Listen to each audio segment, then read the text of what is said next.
I'll get the show on the road, and our presenters are ready. We're recording. So it's so wonderful to have you here, and I just want to quickly review what we're going to be talking about today. I'm so excited that we can have this opportunity to do a deep dive and profile New Mexico as part of our spotlighting on turnaround leadership. Again, if you have any, you can open up the chat on the bottom right-hand side of your screen and mute your phone, and you can open that as we do some discussion later on. And if you get intimidated with the video, you can always stop it and by clicking it. These are all toggle switches.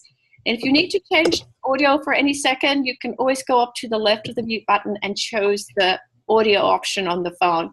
So during our discussion, you can bring up the chat as I sort of shared with going over to the right, and under more, it'll say open up chat. So when we go live like that, if you haven't had a chance to open up the chat by going over there, I'd really invite you to do that. And then I just want to welcome you all. I'm also showing this for our wonderful team from New Mexico so they can see where our leads are joining us from today. I think well back,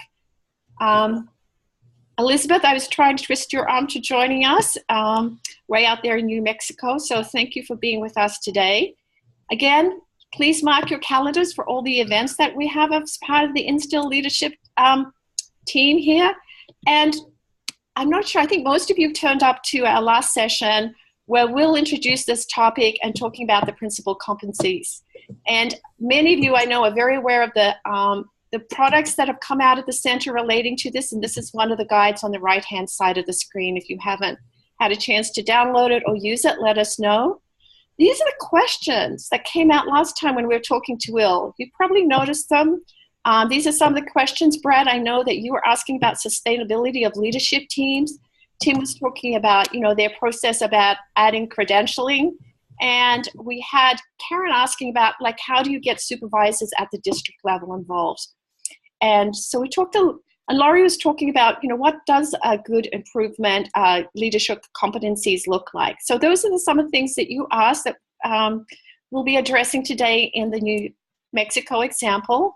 So without further ado, this is what we're having. We're looking at sustainability of turnaround, and we're really fortunate we can learn about two leadership programs developed through two different competency programs, the Principals Pursuing Excellence and Teachers Pursuing Excellence, and about New Mexico's dash today. So it's my great pleasure that I'm introducing, you can see on the screen, they're smiling, we have Hannah Perry. Is that how I say it, Hannah? Hannah Perry. Perry and Elizabeth Peterson. You can see their titles. They are both in the Priority Schools Bureau for New Mexico Public Education Department. And Andrew's going to say a lot more about this amazing team in the chat, because we want to, you know, you'll see when they speak to their work about all the amazing things they've been doing and lessons learned. We sent you out an overview of the PPE program. I'm not sure whether you had a chance to look at it, but that is there as a resource after this webinar too, if you take the work back and share it as you take the work back. So without any further ado, Hannah and Elizabeth, I'd love to hand it over to you. All right, sounds good.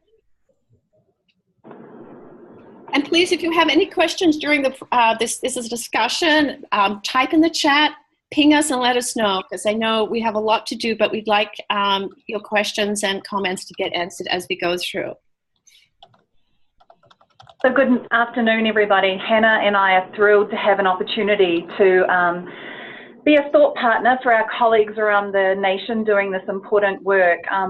This work began in 2013, and we just want to have a quick shout out to the new Deputy Secretary for School Transformation, Ms. Debbie Montoya. As you know, Hannah and I are new in our role as Director and Deputy Director of the Priority Schools Bureau, but this work around what it takes in leveraging turnaround leadership competencies to accelerate change in the land of enchantment began under the fearless leadership of Deputy Secretary Debbie Montoya, and Hannah and I have been a part of it and look forward to taking charge and morphing this program into Cohort 6 and Cohort 7. So with that, this is the agenda where we're going to be going with you all in the next hour or so. We'll briefly set the scene just so you know our context here in New Mexico, some of the challenges that we face, but also the assets that we're trying to draw upon. And then we'll share with you, as Julie mentioned, 2 programs that we've developed as a part of our work here at PED, Principals Pursuing Excellence and Teachers Pursuing Excellence. And then we'll talk about how we've taken our lessons learned around turnaround leadership competencies statewide through and leveraged our statutory authority and some other policies in order to bring NM- to life. So many of you are probably familiar with Simon Sinek's TED Talk video about the golden circle, or perhaps his book Start With Why, but we always try to articulate and model one of the most important competencies in our view, which is commitment to student learning. And at the highest levels, as you're probably aware, this means leveraging existing policies to make transformative reforms. It means standing up to those in power on behalf of students, and always putting students at the center of our decision making. And so with a sense of urgency and an expansive sense of possibility, that is how we've embarked and continue to do our work here in New Mexico. So for those of you who are familiar, have read Paul Bambrick's Driven by Data, the graph on the right may look quite familiar, except we've brought in our New Mexico data, and our New Mexico data from 2017. Each of the dots on the chart represents a school where 3rd graders took the Park ELA last spring. The y-axis is percent proficient, and the x-axis is percent free and reduced lunch. And we know if we look at NAEP assessments as well, New Mexico has some significant challenges, both in terms of proficiency rates, but also in terms of the percentage of our students who are living in poverty. And so this is really, for us, our moral and professional imperative to change outcomes now, not in some distant future, because as I'm sure you're aware of the research, students that are not meeting proficient by 3rd grade are 4 times more likely to not graduate from high school, and even more unlikely to graduate if they're living in poverty. And so this is something that we've really focused on, transcending district boundaries and lifting our entire state. So we would be remiss not to acknowledge that in our journey we have had many thought partners, and like many of you, we partnered with the University of School Turnaround program to really begin thinking around what this idea of turnaround would look like. As part of that journey, and with that being said, we knew that we needed to morph and adapt and stretch and find a uniquely New Mexico solution that would enable us to build the capacity of leaders, both teachers and principals, in turning around their own schools and working in a local context to truly understand what is possible, what we take the best of our learning from UK, how we could provide an opportunity for Mexico leaders to leverage their capacity with other leaders. So we did want to have an opportunity to hear from you all in thinking about what those unique challenges are that face your state, but also what unique assets you can leverage. New Mexico, as I mentioned, you know, we are one of the least densely populated states, also one of the poorest in our country, one where we have a metropolitan area of 1.2 million in Albuquerque, but we are also home to the Navajo Nation and to 3 bands of Apache and 19 sovereign pueblos. We also have a 500-year-old history of Spanish cultural and linguistic presence. And so only in really leveraging these resources, leveraging the pride that communities have in their culture and in their language, and thinking about the incredible interdependencies between our state's communities, are we able to accomplish our vision, which is leveraging those educational leaders to support sitting principals and teachers. And so just wanted to toss this, and I'll defer to Julie for more specific directions here, but we wanted to hear a bit from you all through the chat box around what challenges and assets you have that are unique to your state.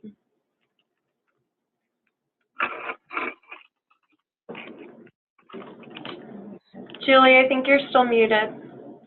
Yeah, folks, if you could just type in the chat, hon, if you just could stop sharing, so if people have problem finding the chat, they can find that. So we just quickly on the chat on the bottom right-hand side, I know some folks have just joined us. If you could click the chat and share some of your thoughts.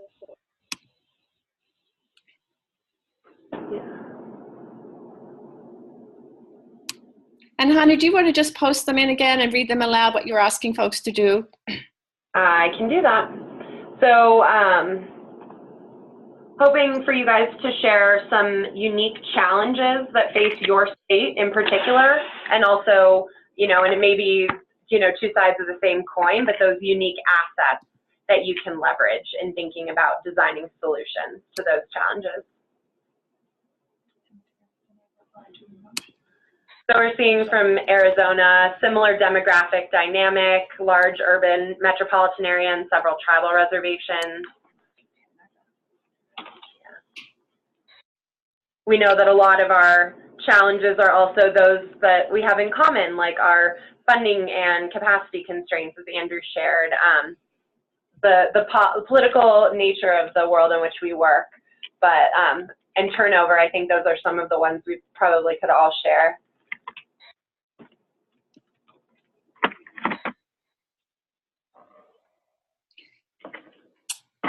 We're going to go ahead and keep moving forward, but want you guys to continue to consider this, and we'll have a chance to talk more later on about questions, comments, reactions to what we're sharing. And Jan says from Montana, one of our greatest challenges is the remoteness of our state, recruiting qualified teachers to our smallest school districts.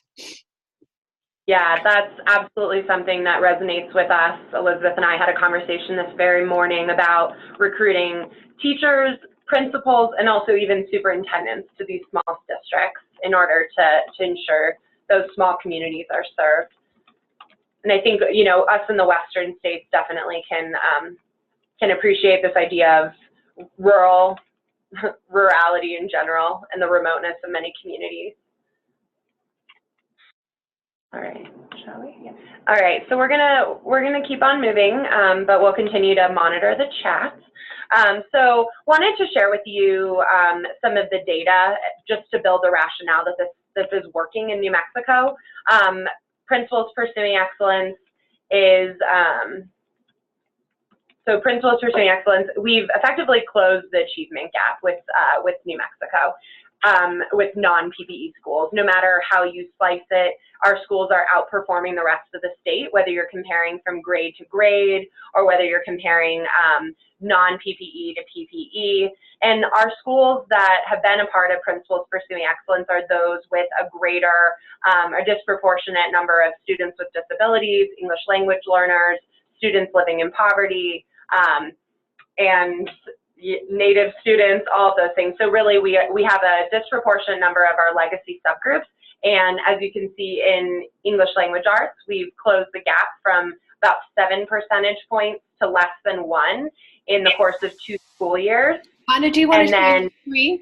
You just want to click this. Oh, am I not sharing? No worries. You. Uh-oh. That's okay. We're really good with technology here, as you can tell. You're doing great. You just have to click the screen. There you are. We can see it. Thank you. There we are. Magic. Okay. So here now you actually see the data, and you can see that our schools in PPE, which now number 185 out of about 900, I think, statewide approximately, that within the last 2 school years, we closed the achievement gap between our PPE and non-PPE schools from 7 percentage points to less than 1. And then in math, from about 4 percentage points to less than 2. And math is definitely an area, as you can see, that New Mexican schools are struggling with overall. But what I pointed out before, and I'll just quickly reemphasize, this is regardless, this is proving that demographics aren't destiny, something that we share across our state, that regardless of these schools having a high proportion of free and reduced lunch, Native students, English language learners, students with disabilities, they're changing outcomes for their kids. And so Elizabeth's going to share a little bit about how PPE came to be many years ago. Yeah, so as I shared early on, New Mexico was partnering with the University of Virginia School Turnaround Project, And we had gone through 2 cohorts where then Secretary Hannah Scandera challenged Debbie and myself to think through how could we take the best of what we've learned and apply that to leverage the expertise of New Mexico's educational leaders. That led to very robust conversation about what we really liked, all of the great things that were coming out of UVA, but what needed to change for New Mexico content. So after many hours of driving up and down I-25 on the way to work, we came to the conclusion that if we could build the capacity of New Mexico leaders to support New Mexico leaders through a real focused intent on a theory of action around building their capacity, that this was the beginning of our program. We then took that idea and had spent a long afternoon in our basement with our partners from the West Comp Center identifying a theory of action. It was critically important to us that if we were going to ask districts and principals to partner with us, that we were explicit in what we believed we could do collectively over the 2 years we were going to spend together. And as you can see at the very first part of our theory of action, we knew that we had to strengthen the competencies of leaders. This was something new for New Mexico. Unless you had participated in the behavioral event interview through UVA, you weren't familiar with what a competency was. But we truly believed, as you can see, that if we build the capacity of leaders, they then will take purposeful action, teaching will change, and outcomes will improve for our kids. Yeah, so as Elizabeth said, the foundation of this program is on the premise of strengthening competencies. And we have, for the all now entering into our 6th year of the program next school year, have used the behavioral event interview as a primary selection mechanism. And yet, after about 3 years of the program, we had a huge aha where we realized that while we were doing the behavioral event interview, we were providing feedback reports and having phone calls with every leader who went through a BEI, even if they weren't selected. We were jumping over this very first part of the theory of action, jumping straight into what those bold and purposeful actions should be. And we needed to pull back the curtain on competencies.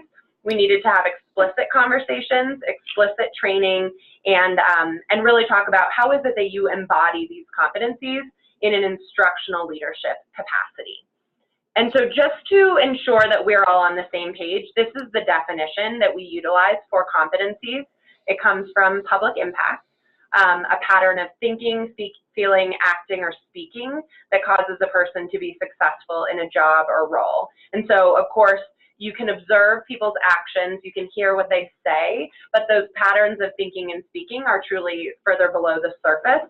And the behavioral event interview is a specialized technique that allows for us to tease out all of those patterns in the course of 2 hours with the interviewee in the room, another hour of assessing based on the codable data, and then the time that's spent to write reports and provide those feedback to the leaders.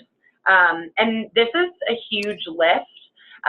We'll share this iceberg visual again that William did last month.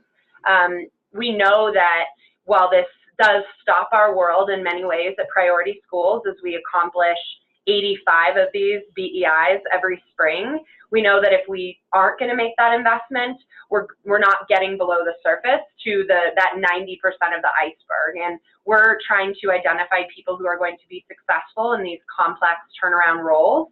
And so it really is a worthy investment of time. To quote Andrew, who doesn't love a good John Wooden quote? So this quote here, it isn't what you do, it's how you do it. That is the premise of the behavioral event interview versus a traditional interview. It isn't about your job description. It's not about your resume. It's not about the degrees that you have on your wall. It's about how you go about leading interpersonally, what your inner patterns of thoughts and feelings are, and then what those actions are that you're taking to accomplish change. And so something that has been incredibly important for us when we think about sustainability beyond these programs is not just thinking about, you know, the BEI score or have they met a certain threshold, but rather looking at it from a state level as human capital management. We are identifying our future leaders, our future district leaders and superintendents our future state leaders even in cases. And so again, this worthy investment of time. Yeah, and this is a significant investment on the state's behalf. We utilise funds dedicated to struggling schools for principals pursuing excellence and teachers pursuing excellence. And it's important to us that we invest not only fiscal resources, but human capital resources to ensure that whoever steps forward and wants an opportunity to participate and take the bold action of applying for a turnaround program, regardless of whether they get in, they get the feedback report, they get a phone call. So if you're not successful this year, let's talk about your strengths and let's talk about areas that you can focus on, because we encourage you to apply the next year. I'm just curious. Providing confidence. Hannah, I'm just confident, just curious of those on the call in the chat, if you want to share anything about if they're doing the behavior interviews in their current work. I just invite people on the call to share if they're currently doing that process.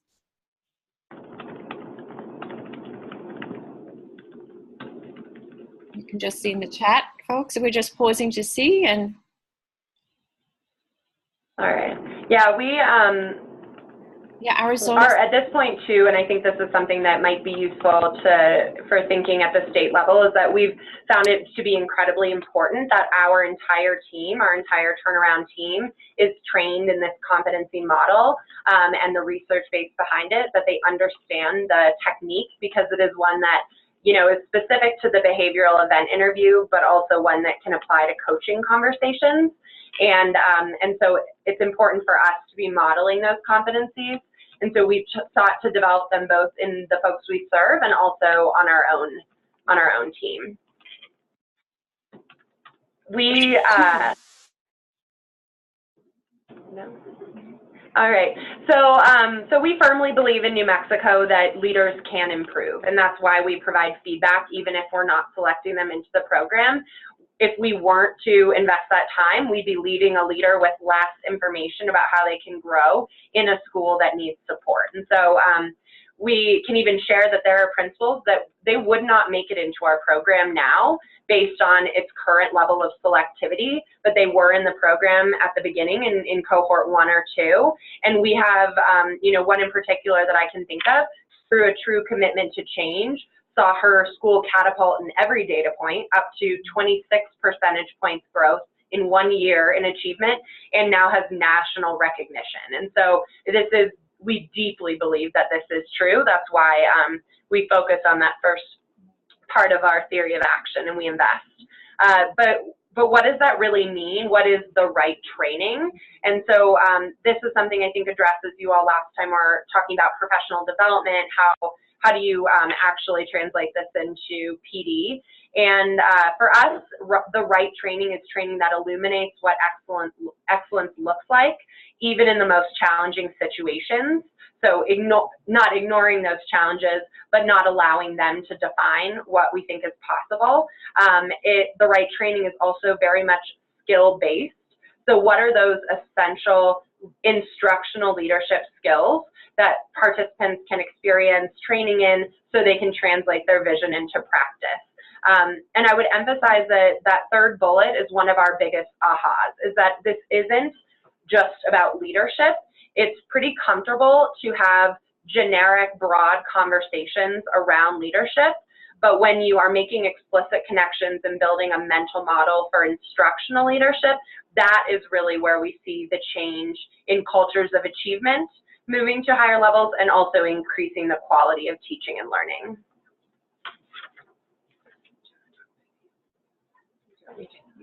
Okay, so we just want to give you a couple of quick examples, and then on the next slide, we're going to really just pause and allow you to ask questions or react to the information we've shared. But here's a couple ways that we've brought this to bear in our large convenings that bring together now 215 participants 3 times per year. And then we also have induction specific to our new schools and districts. Similar to UVA, we utilize case studies, but we emphasize those explicit competency connections. So the oldie but goodie Johnsonville sausage case focuses on engaging the team and focusing on sustainable results. We have a cornerstone coaching training which we make the connection to holding people accountable at the highest levels. How are you coaching and mentoring and providing differentiated suggestions for growth? This is the definition of sustainability, when you're coaching others and they're growing in their capacity, and you're empowering those team members at the highest levels of engages the team to multiply their impact on the school. And then just a final example, data-driven instruction training, very along the lines of the Paul Bambrick training that I'm sure many of you have gone through, which also connects to a number of different competencies. And so these are just some brief examples. But when we think about sustainability, and Elizabeth will talk more about this, we did want to share this visual, because at this point, 5 years into the program, these are the districts that we have reached, along with some state authorized charters. Our schools in cohorts 1 through 5 serve over 75,000 students, which is 22% of our state's K-12 student population. So many of you have heard our story from the beginning. I mean, Albert and Arkansas, I remember getting on a bus with you when we were heading into San Francisco to first share our story. So this has been 6 years of incredible tenacity and grit and hard work to meet a critical mass. The work that we all do daily when it comes to around talking to districts and leveraging our thoughts around school turnaround. We have been able to strengthen the pipelines of leaders that we have in our state. We see graduates of PPE moving into associate superintendent roles. We now have an associate dean at a university who's been a critical thought partner of ours. But this has taken every year working with our districts for them to message the importance of this work, for them to talk about how, after participating in 3 cohorts of principals pursuing excellence, this is now how districts do work. This has become the platform for the conditions of success that they expect all principals and all leaders to adhere to. This also means that every year we work really hard, like you all do, with our legislature to understand that this investment in building New Mexico leaders is something worth fighting for. We're thrilled that today at 4 o'clock, cohort 6 closes with over 100 applications, but years 1 and 2 were rocky. Years 3 and 4, we feel like we're beginning some momentum. We've still got a lot to learn. There are many white spaces on our map where we want to think through with our districts, but we know that in all of our states we face unique challenges. But for us, this demonstrates not only improved outcomes for our most precious constituent, our kids, but we are changing thinking around the role of a leader from the district level to the principal, and that for us has been motivation to hear a 27-year-old veteran at the beginning of the program say, I don't even know why I'm here, to graduating the program and going, I'm no longer a manager, I'm an instructional leader who can have conversations around data to improve outcomes for individual students who need more opportunity. So just want to acknowledge that many of you have heard our story. We've got a long way to go, but through grit and tenacity and leveraging relationships in the field, we're able to continue into cohort 6 that none of us thought were possible when we stood in front of you in San Francisco 5 years ago.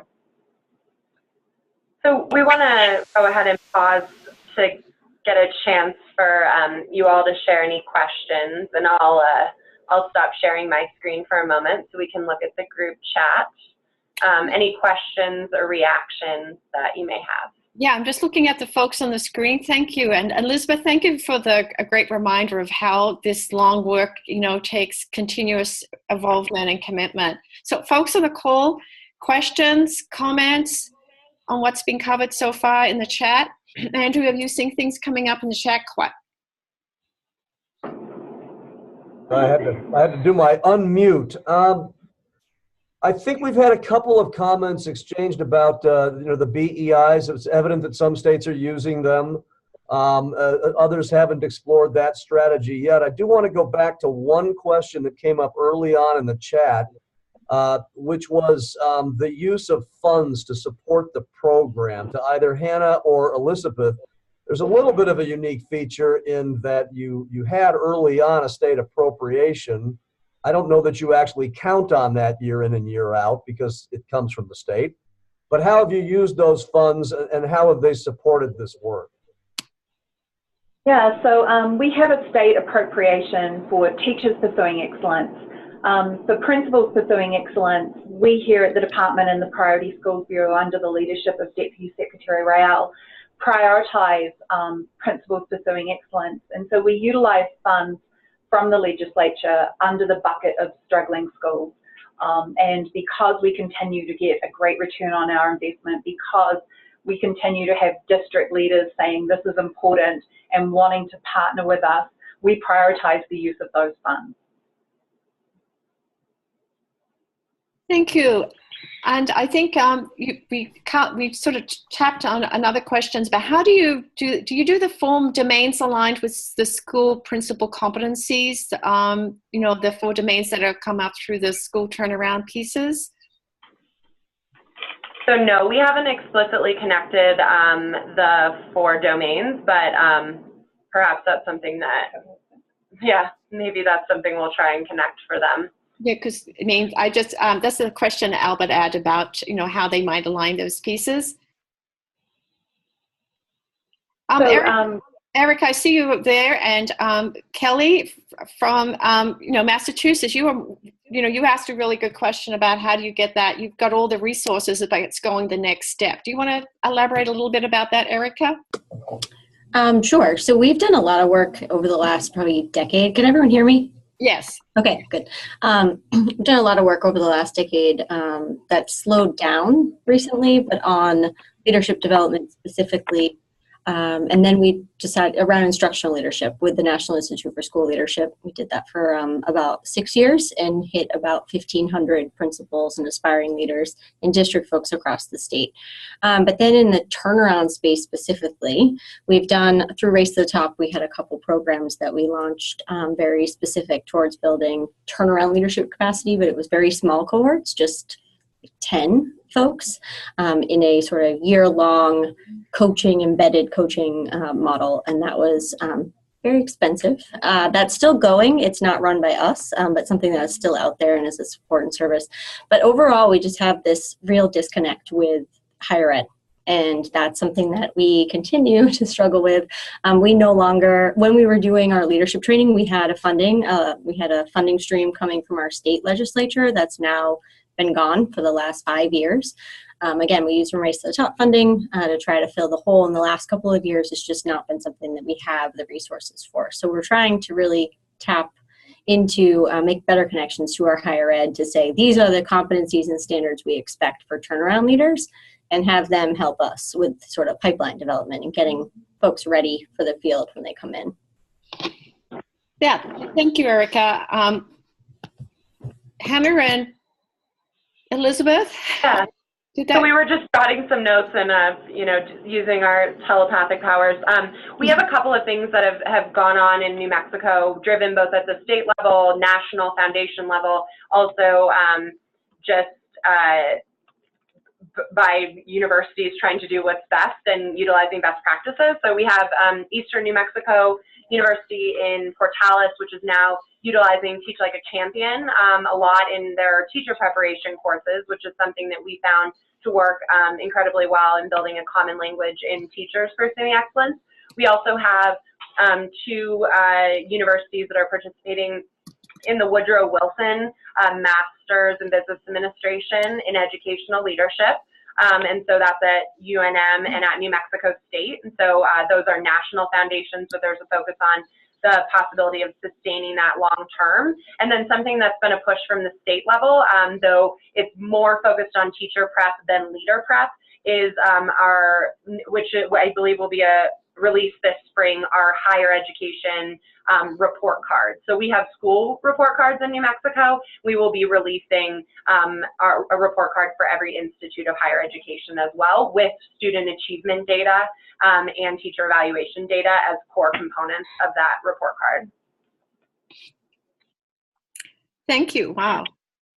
All right, so I think we'll keep going. I know that more questions will come along, and I'm gonna try and remember how to share the screen again. There we go. Okay. And so something that I do think is really important is that this has become something larger than any individual, larger than any district in our state. This really is something that you feel like you're a part of something bigger than yourself in PPE. And so I think that on the values level and just people plugging into something that sustains them as leaders in incredibly challenging work, when we've reached this critical mass that you see on the screen, we've been able to activate some of that with our constituents. So what we do want to emphasize, and we'll move through just a little bit of context setting around teachers pursuing excellence, because this is really how we took it from the focus on the principal leader to the focus on the district and the classroom. We know that competencies aren't just for principals. I think I saw Carlos type of comment about, the idea of training everyone in the competencies. We believe that's essential because successful school turnaround requires district turnaround and classroom turnaround. And so we can't neglect that those leaders need to be developed as well. And so in that, we had an opportunity in 2015 following, as Elizabeth mentioned before, both a line item appropriation from the legislature as well as leveraging struggling schools funds, a bigger pot of money, to design Teachers Pursuing Excellence, which is a partnership between the state, the district, and the school, whole schools, focused on building instructional leadership capacity at every single level. Okay.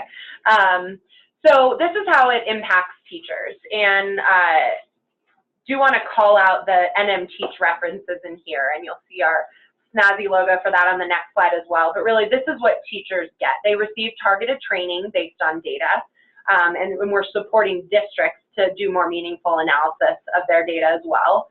There's strategic differentiated mentorship. This is something that is essential to principals pursuing excellence. And so this is where we're pairing a skilled teacher with one who is struggling in certain areas, and they're providing one-on-one support. The third bullet, we're leveraging the statutory requirement for all teachers to either have a professional growth plan or, if they're struggling, a professional development plan. And what we did was we just upped the ante on the rigor of those plans, and that's what the Teacher Learning Plan, or TLP, was. And then again, recognizing that we needed to not only address teacher development, but district and school improvement, we customized support through teams that we brought together from every level of the system in order to give more targeted, tailored assistance to them and to do regionalized training and technical assistance. And this connects back to a competency, one that, again, as I mentioned at the beginning, is central to our work: commitment to student learning. At the highest levels, this is about leveraging what you have available to you in order to implement potentially transformative reforms. And so we leveraged NM Teach. That's our state teacher evaluation system. That is part of our accountability system with school grading as well. We leveraged the lessons that we've learned through Principals Pursuing Excellence. And then with the orange logo, the NM Dash, here we're leveraging, again, statutory authority around district and school improvement plans. This has been something that the educational plan for student success has been in law for a very long time, and now we've taken everything we've learned in our programs, and now we're making sure that every school and every district in the state of New Mexico is thinking and acting the way that we want them to in order to impact change for kids. So we'll pause briefly here, give you a chance to look through this graphic. On the screen is a visual depiction of Kotter's change management model.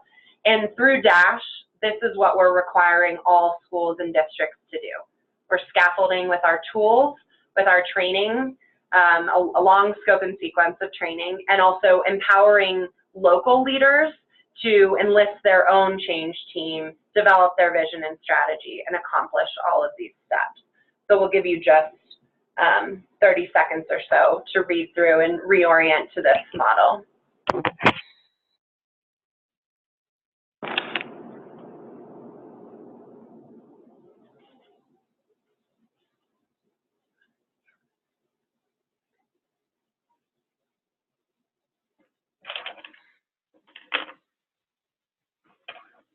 So as in your state, we require school improvement plans, and we found that the old WebEx document really wasn't meeting the needs of schools or districts. And so through our learning in UVA and then PPE, all schools in New Mexico participate in the New Mexico Dash, which is an online 90-day plan. And so for us, this just broadens the reach of competencies that you can be directly impacted through PPE or TPE. But if you're working in the New Mexico Dash, which is a requirement for all schools and districts, that you also are really thinking about the role of competencies improving student outcomes. Absolutely. And we've tried to embed in all of our trainings and all of our tools references to competencies, questioning that will support them to think through what leaders at the highest levels of the competencies should be thinking.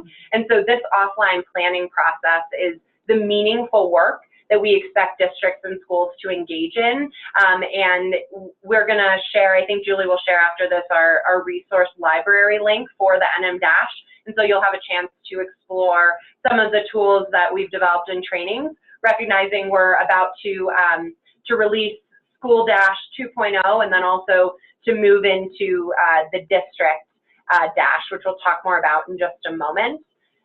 What I do want to call attention to is that this has very much been about arming everyone with a common language and a common understanding of what quality looks like, what excellence looks like. And so it's not enough for us just to say, this is how, here, follow this process and write a 90-day plan. We wanted to empower district leaders to own feedback, to own the support, to know the difference between compliance and quality, and to provide feedback to their schools and to be the mechanism for approval. These are not plans you submit to us. This is in the local authority of the district. And by giving them a tool like the NM Dash feedback tool, we're letting them own their conversations with their schools. And that is something that some of you may be familiar with, this metaphor of the blue whale in school turnaround. The blue whale is the Earth's largest mammal. It is the length of 3 school buses and has a heart the size of a VW bug. It takes as many as 5 minutes to turn around completely, and so there's an apt comparison to our districts in our states. And we believe that the district is the unit of change, that if we can empower these 89 districts in New Mexico to provide quality leadership to their schools, that we will see change in every single community, and it will be change that is a grassroots change rather than one that is caused through state direction. Yeah, so it is critically important to us that to participate in TPE or PPE, the district must show some willingness to rethink the conditions of success. So not only looking at leadership competencies, but to have instructional infrastructure and data infrastructure to really leverage the use of observation and feedback.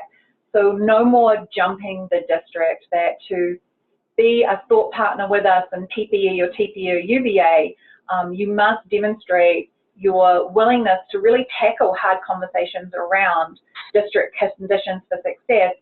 And as you see on the screen, we are now taking the 90-day plan for schools and rethinking the way districts have planned, moving them in the 18-19 school year into a 90-day plan that really focuses on leadership, instructional infrastructure, data support and accountability, and talent management, through focusing on critical actions to not only change the behaviors of adults, but to improve outcomes for our kids.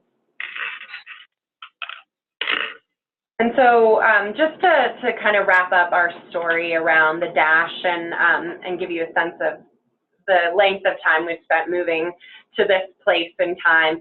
Something that we feel is critically important in empowering these district leaders, to expand on what Elizabeth says, is really analyzing what challenges they are facing locally and which challenges they have in common, to invite critical feedback from them and to build relationships that are modeling this idea of responsiveness when we have new information. We've identified and publicized bright spots and best practices around our state, sharing in the success of our local leaders. And we've also had to do a lot of analysis and thinking around how we're investing in our superintendents and teams, especially those with the loudest voices, who can, if we invest them early on in the rollout, we're going to have that support both with their colleagues and also with our legislators, and just, of course, proactive communication. But we feel that with the analysis, relationship maintenance, and training and support, this is why we've achieved the mindset shift statewide, where people are asking to work harder and asking to go deeper in data analysis and in planning for change. And so I think want to give some more time to answer your questions, but I don't know, Elizabeth, if you want to speak a little bit just to the journey as a whole. So, when I sit here and listen to Hannah and we reflect on where we've been, as I said before, we've got a long way to go. This all started from a conversation in 2013 around looking at what other colleagues around the nation were doing and how we could New Mexico-ize this. And I think that's a really critical point. What we have here, we are willing to share, but you'll have to make it to fit your own unique context and your communities. TPE came from the work of PPE, that we just thought, if we can build the capacity of leaders, and these leaders are now in schools where teachers are hungry for more, let's take on teachers and let's think about leveraging their capacity and helping them understand the role that competencies play, and not only helping them rediscover and improve their craft, but lean on those district conditions of success to improve outcomes from their kids. We very quickly saw that if we're changing mindsets around leveraging leadership capacity and we're building conditions for success in districts, that our school improvement planning tool needed to reflect this new mindset shift. This conversation around going to an online 90-day plan began in 2015. This year, we moved schools into the plan 2 years later, and at the end of the spring, we'll start moving districts. And so we feel now that through aligning at the state, our message, what we know from evidence, and with having bright spots in our own state, that through the developing the capacity of leaders and teachers, aligning their school and district improvement plans to focus on critical areas to not only change the behavior of adults, but to improve outcomes for our kids, we're now really beginning the work of implementation. Yeah, absolutely. So just to wrap things up and return to the ocean for a minute and the committed sardines of the video that we referenced before, we can share that link as well if you haven't seen it. But we really have tried to examine our givens and continually challenge our assumptions throughout the process. And I think that, as Elizabeth said, this is really about defining our unique New Mexico challenges and our unique assets. But ultimately, what we found is that in districts and schools across New Mexico, people are willing to think differently with us. And so while earlier on, back in 2013, this one in particular was the lone nut, I think, but we were a group of lone nuts here at the Public Education Department. Now we have a movement of people who are bought into this process. And so with that, I'm going to stop sharing the screen and make sure that we have a chance to explore some of the questions that you all have put into the group chat. So there was a question on evaluations of the program, and so that's something I think we can address. So in the first couple of years of PPE, we did formative reviews of the impact using what data we had, but as many of you experienced, we transitioned assessments 2 years into the program, and so we are now about to take PARCC for the 4th time in New Mexico, and we also have a K2 assessment. Our bottom line results have to do with student achievement. We also look at the impact on teacher evaluation data and school grading data, but we try to really root in those common pieces of data and those nationally normed ones as well.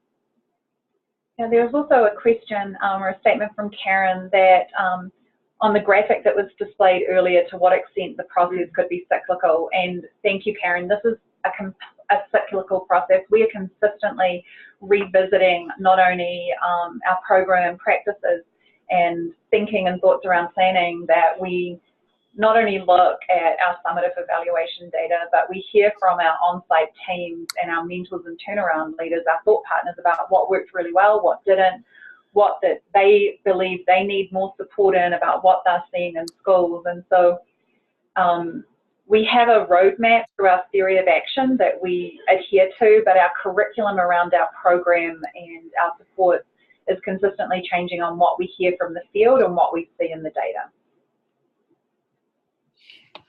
So thank you, Hannah and Elizabeth. Are you seeing any other questions? Otherwise, I might just take this 5 minutes to put folks in a pair share where they can sort of be in a group and share some of the ahas and then come back and sort of debrief with us. So just checking if there's any other questions before we go into the big group. I think we're ready to do breakout. Okay, so we're going to break you up, folks. We're trying this. So my thing today is to get your voices on the table a little bit more as we reflect on what's being shared. So I'm going to break us out in groups. We'll give you about 3 minutes just to pair share with who you end up with. And we'd just like to say what resonated from today and what sort of ahas that you had, and we'll bring you back. So I'm going to do that, and we'll see who ends up with whom. And you'll get a warning sign.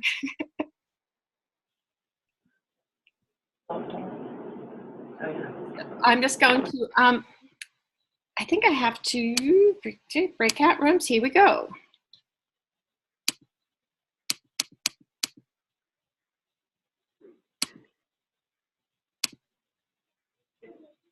So you just hit the join button, and please just join the group, and you'll be in different pairs.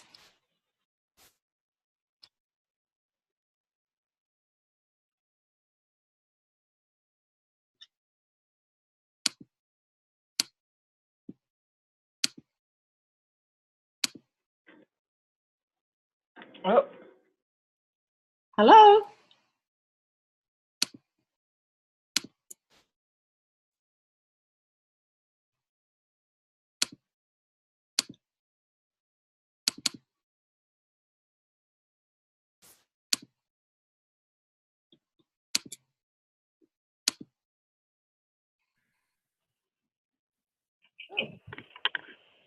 Hey, Julie.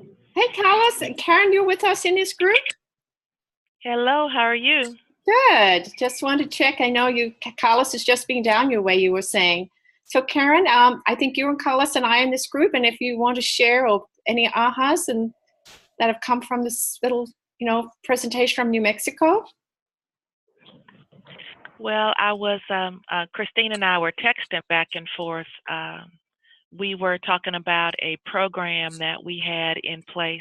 Well, that's still in place really here in Alabama, the PACT program. And we had shared a little bit of that with Carlos, and we were drawing some parallels, and I'm really interested in hearing some more. Well, I'm really glad to hear about what New Mexico did, and looking to see if there are some lessons learned from them that we could incorporate moving forward as we work. We're also in the process of implementing a program. Molly Killingsworth, who was also in San Francisco, is taking the lead to put together a program through Mark Williams with some principals of our lower performing schools, and really looking forward to how that's going to shake out too. Well, fantastic. I'm just going to jump out and to another room, but if you want to continue the conversation, I'll send you a message in about a minute. All righty. And Carlos, you're okay continuing here, right? Absolutely. And Karen, it was interesting to see this presentation in the context of our discussion last week. It seems right in line with much of what we discussed, and I was curious to see in 2015 with them about, many of their partners were in UVA and utilising a 90-day plan, we just asked the question, what would it take to put this online? Because we saw very quickly that once schools started really focusing around a 90-day plan, improvement for not only changes of behaviour for adults, but improved student outcomes. So we really, to be honest, had no idea what that would look like. We knew that we wanted printout to be exactly like what they were working, but we have really leaned heavily on. Looks like we're going back. Hi, yes, I just want to say you're all okay here. I'm just going to send you messages. Hi, Albert. I'll just bring everybody back. Okay, thanks, Julie. Thank you, Albert. Thank you.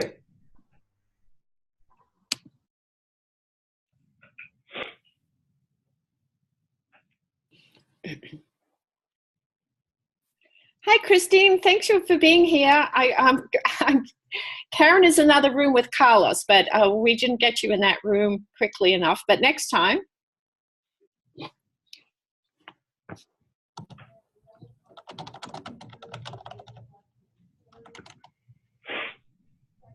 So they'll be coming back because I just called them in.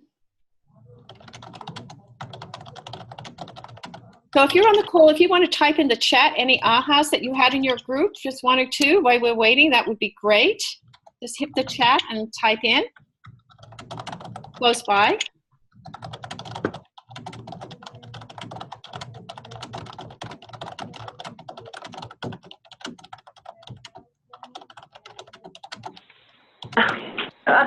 Oh, thank you.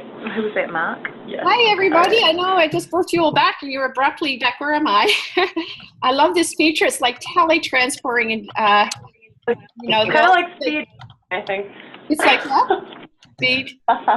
Speed dating? Speed dating. There you go. Connecting. I like it. Speed connecting. I haven't been on speed dating for a while. All right, let's keep this all on the up and up. Come on. Okay, everybody back with us. Thank you so much.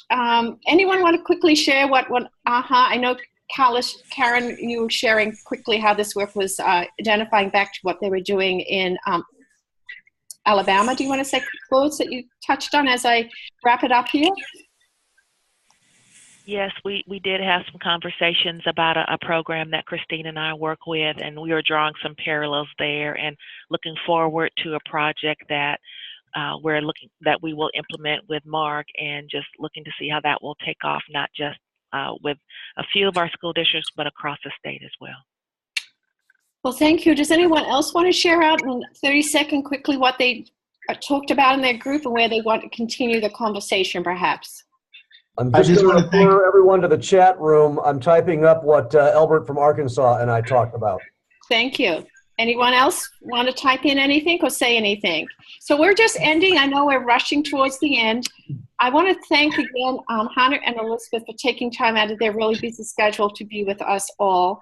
And also to invite you to continue the conversation with us next month as we work for the and you were going to give us a quick update about that, Andrew, right? We're doing this school turnaround talent development.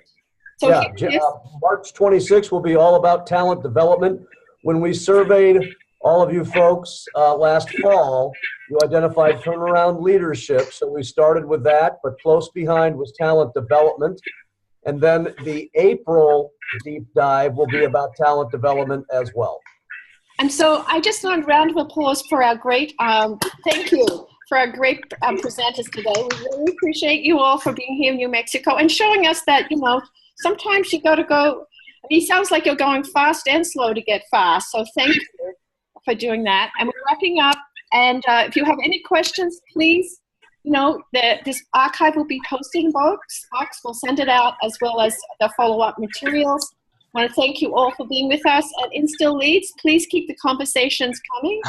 And we thank you all for being with us. Thank you. Thank you, Hannah, and thank you, Elizabeth. Thank you, everyone. Thank you. Take care.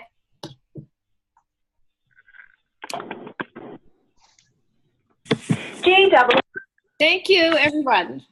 Thank you all. Thank you. I'm disengaging.